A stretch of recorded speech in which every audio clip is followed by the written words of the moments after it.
Dobrý den. Dobrý den. Špagetky, jo? Ty špíňáku. Tak jo, no nic, trošku si dám. A co jako, do baga. Sprajtík, jo? Nevadí. Ten vůbec nevadí. Hezky do bagíčka. Dobrý den, pane. Broský, kámo, takhle mě nestraš příště. Co potřebuješ? Můžu se zeptat, kde najdu protein? Ty chceš petardy jako já? Petardy, broský. Protein najdeš na Brain Marketu, když použiješ kód MGFitman5 a dostaneš 5% slevu na celý nákup u Brain Marketu. No, to je dobrý, ale já bych ještě potřeboval nějaký doplňky stravy, to asi na tom nějakým Brain Marketu nenajdu, co? Jo, ty chceš ještě nějaký doplnění stravy, jo?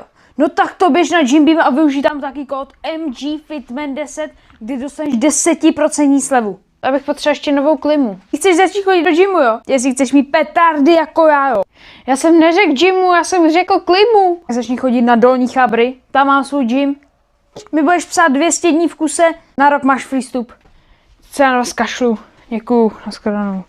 Dobrý den. Dobrý den. Vy si tady chtěla adoptovat nějakou kočku. Vy si tady chcete adoptovat nějakou kočku, jo? Šlo by to? Co třeba Matildu? Matildu. A jak by se měla jmenovat? Já bych pojmenoval třeba Krištof nějakou. Já bych ji pojmenoval třeba Eduard.